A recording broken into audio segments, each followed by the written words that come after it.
প্রধানমন্ত্রী মালয়েশিয়া সফর আসিয়ান জোটে যুক্ত হওয়ার ক্ষেত্রে গুরুত্বপূর্ণ বলছেন বিশ্লেষকরা।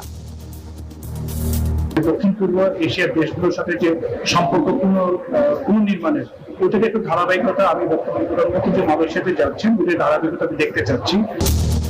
মুক্ত বাণিজ্য চুক্তি ও উন্নয়ন সম্পর্ক জোরদারের আশা। প্রস্তাবিত বাজেট বাস্তবতা বিবর্জিত বলছে CPD. The inflation rate into consideration, this is not enough.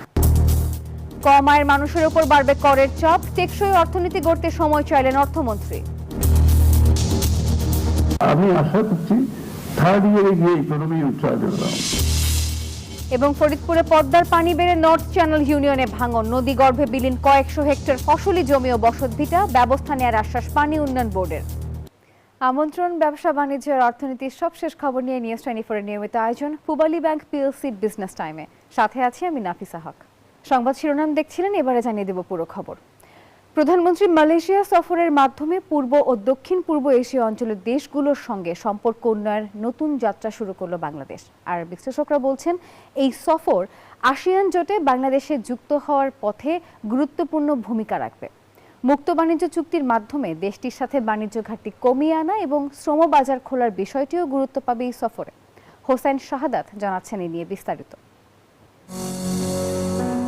পূর্ব ও দক্ষিণ পূর্ব এশীয় দেশগুলোর সাথে সম্পর্ক উন্নয়নে 2001 সালে লুক ইস্ট নীতি গ্রহণ করেন তৎকালীন প্রধানমন্ত্রী খালেদা জিয়া। নতুন বাজার, বিনিয়োগ ও কৌশলগত অংশীদারিত্ব প্রতিষ্ঠার সুযোগ তৈরিই ছিল তার এই নীতির প্রধান উদ্দেশ্য। ক্ষমতা এসে প্রথম বিদেশ সফরেই মালয়েশিয়া ও চীনকে বেছে নিয়েছেন প্রধানমন্ত্রী তারেক রহমান। বিশ্লেষকরা বলছেন ইস্ট লুক নীতি পুনরুজ্জীবিত করতেই এমন সিদ্ধান্ত প্রধানমন্ত্রীর। দক্ষিণ পূর্ব এশীয় জোট আসিয়ানে যুক্ত হওয়ার পথেও গুরুত্ব পাবে এই সফর। খালেদা জিয়া সরকারের সময় 2001 থেকে 2006 সালে যে পিস পলিসিটা নিয়েছিল, মানে দক্ষিণ পূর্ব এশিয়ার দেশগুলোর সাথে যে সম্পর্ক পুনর্নির্মাণের ওটাকে একটু ধারাবাহিকতা আমি বর্তমান প্রধানমন্ত্রী যে মালয়েশিয়াতে যাচ্ছেন ওদের ধারাবাহিকতা আমি দেখতে চাচ্ছি। প্রধানমন্ত্রীর সফর ঘিরে মালয়েশিয়ায় শ্রমবাজার খোলার নতুন সম্ভাবনা তৈরি হয়েছে। দেশটিতে বসবাসরত অবৈধ বাংলাদেশি শ্রমিকদের বৈধতা দেওয়া এবং বাংলাদেশ থেকে জনশক্তি রপ্তানির সব বাধা দূর করার উপর গুরুত্ব দেওয়া হবে এই সফরে। আমাদের যে শ্রমিকরা তারা অল্প খরচে সহজে তারা ভিসা প্রক্রিয়া থেকে আরম্ভ করে সেখানে যেতে পারে এবং সেখানে তারা যাতে যেই কাজের জন্য তারা যাওয়ার কথা সেটি যাতে স্বাচ্ছন্দ্য করে এবং তাদের বিভিন্ন মজুরি থেকে আরম্ভ করে সোশ্যাল যে সমস্ত বিষয়গুলো সেগুলো যাতে আসলে আলোচনার মধ্যে প্রাধান্য পায়। দুদেশের মধ্যে বাণিজ্য সম্পর্ক জোরদার করতেও বড় ভূমিকা রাখবে এই সফর। হিসেব বলছে বর্তমানে বাংলাদেশ এবং মালয়েশিয়ার মধ্যে দ্বিপাক্ষিক বাণিজ্যের আকার $260 কোটি, যা এখনো বাংলাদেশের পক্ষে ভারসাম্যপূর্ণ নয়। প্রধানমন্ত্রীর সফরকালে দ্বিপক্ষীয় বাণিজ্য ঘাটতি কমাতে মুক্ত বাণিজ্য চুক্তি হতে পারে গেম চেঞ্জার।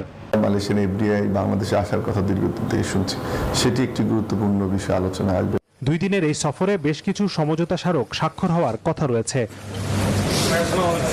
হোসেন শাহাদাত, নিউজ 24, ঢাকা। অল্প টাকা দিয়ে হলেও করের আওতায় আসতে হবে দেশের মানুষকে, জানিয়েছেন অর্থমন্ত্রী আমির খসরু মাহমুদ চৌধুরী। সকালে সিপিডি আয়োজিত বাজেট সংলাপে অংশ নিয়ে কথা বলেছেন তিনি। আর সংলাপে সিপিডির পক্ষ থেকে প্রস্তাবিত বাজেটকে বাস্তবতা বিবর্জিত ও উচ্চাভিলাষী বলা হলেও নতুন বাজেটকে প্রাসঙ্গিক বলে মন্তব্য করেছেন তিনি। প্রস্তাবিত বাজেটে ব্যক্তি খাতের আয়কর কাঠামোতে বড় বৈষম্য দেখা গেছে বলে সিপিডি জানিয়েছে। আর তারা বলছে নতুন কর কাঠামোয় তুলনামূলক কম আয়ের মানুষের উপর করের বোঝা বেশি। প্রস্তাবিত বাজেটে কর কাঠামোতে আনা হয়েছে বেশ কিছু পরিবর্তন, কিন্তু এতে কম আয়ের মানুষের ওপর চাপ বাড়বে বলে দাবি করছে সিপিডি। সংস্থাটি বলছে যাদের বার্ষিক করযোগ্য আয় 6 থেকে 15 লাখ টাকা, নতুন বাজেটে তাদের কর দায় 12.5% থেকে 16.5% পর্যন্ত বাড়বে।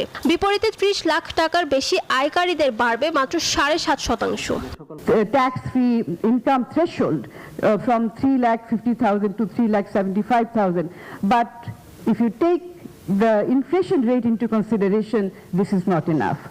সংস্থাটি বলছে মূল্যস্ফীতি 7.5% নামিয়ে আনার লক্ষ্য পূরণে খাদ্য ও জ্বালানি সরবরাহ নিশ্চিত করতে হবে। প্রয়োজন হবে বিচক্ষণ মুদ্রানীতি।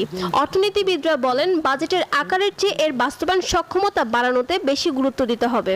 The need for stabilization versus economic recovery and achieving high growth rate. So here is the point. The finance ministry in the next month, in July, offers us an implementation roadmap.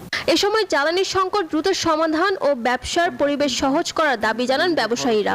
How about the private sector health and whether they can really able to move forward, even with a lot of support.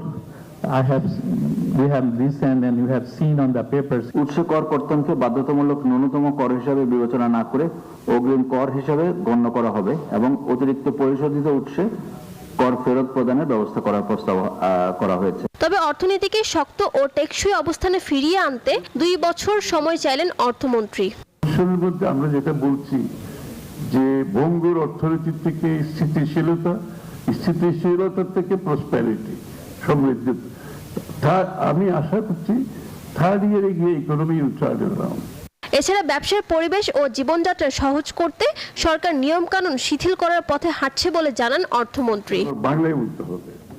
Farzana Riya, news 24, Dhaka. সাধারণ মানুষের প্রাথমিক চিকিৎসার জন্য সরকার primary health network করতে যাচ্ছে, একথা জানিয়েছেন প্রধানমন্ত্রীর স্বাস্থ্য বিষয়ক বিশেষ সহকারী এস.এম. জিয়াউদ্দিন হায়দার। সচিবালয়ের সংবাদ সম্মেলনে কথা জানিয়েছেন তিনি, আর সেখানে বলেন 4 বছরের মধ্যে 1 লাখ স্বাস্থ্যকর্মী এবং 25,000 মিডওয়াইফ নিয়োগ হবে। জানান গ্রামের প্রতিটি ইউনিয়ন আর শহরের সকল ওয়ার্ডে 2 জন করে মিডওয়াইফ দেয়া হবে। কমিউনিটি ক্লিনিক নামে আলাদা কিছু থাকবে না। আগের 14,000 কমিউনিটি ক্লিনিক এখন স্বাস্থ্য হাবে যুক্ত হবে। খুলনা, নরসিংদী, সিরাজগঞ্জ, নোয়াখালী, বগুড়ায় প্রাইমারি হেলথ কেয়ার নেটওয়ার্কের কাজ পাইলট প্রকল্প হিসেবে শুরু হবে বলে তিনি জানিয়েছেন। 3 থেকে 4 বছর সময়ের মধ্যে প্রায় 1 লক্ষ আপনার নতুন স্বাস্থ্যকর্মী নিয়োগ দেবে, যাতে করে আমরা স্বাস্থ্যসেবাকে প্রত্যেকটা মানুষের, বিশেষ করে প্রিভেন্টিভ স্বাস্থ্যসেবাকে প্রত্যেকটা মানুষের দোরগোড়ায় পৌঁছে দিতে পারি। এবং এছাড়াও আমরা 25,000 মিডওয়াইফ আমরা নিয়োগ দেব আগামী 3 থেকে 4 বছরে। 3 থেকে 4 বছর সময়ের মধ্যে প্রায় 1 লক্ষ 3 থেকে 4 বছর সময়ের মধ্যে। ফরিদপুরের পদ্মার পানি বৃদ্ধি পেয়ে নর্থ চ্যানেল ইউনিয়নে ভাঙন দেখা দিয়েছে। গেল 2 সপ্তাহে নদী গর্ভে বিলীন হয়েছে প্রায় কয়েকশো হেক্টর ফসলি জমি এবং বসতভিটা। হুমকির মুখে রয়েছে বহু স্থাপনা। এই ভাঙন রোধে দ্রুত ব্যবস্থা নেওয়ার আশ্বাস দিয়েছে পানি উন্নয়ন বোর্ড। সহকর্মী খায়রুজ্জামান সোহাগের পাঠানো তথ্য ছবি নিয়ে থাকছে ডেস্ক রিপোর্ট। 2 হাত তুলে সৃষ্টিকর্তার কাছে প্রার্থনা করা ছাড়া আর যে কিছু করার নেই জমেলা খাতুনের। 60 বছরের জীবনে 10 বার হারিয়েছেন বসতবাড়ি। সর্বনাশা পদ্মা এবারও বুঝিয়ে নিয়ে যায় সব। ভাঙ্গনের অবস্থা তো ভালো না, রাত 10টা ভাঙ্গনি দিছে এই বয়সে। শুধু জমেলাই নন, বর্ষার পানি বাড়তে থাকায় দুশ্চিন্তায় হাজারো পরিবার।